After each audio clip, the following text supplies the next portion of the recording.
এমনিতেই সানডে, তার উপর আজকে সকালবেলাটা এতটাই ঠান্ডা ছিল।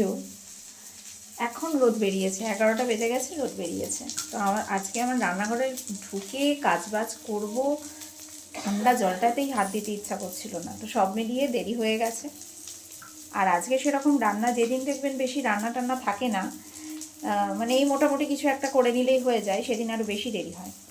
তো আজকে করেছি যেটা, আমাদের এখনও সকালের ব্রেকফাস্ট হয়নি। হ্যাঁ, 11টা বাজে, এখন খাবো।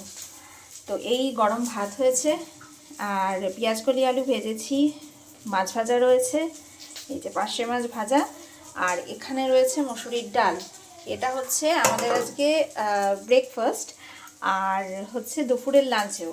আর কালকে রাত্রের মাটন রয়েছে, এটা দিয়েই আজকে আমাদের পুরো লাঞ্চটা কমপ্লিট হবে।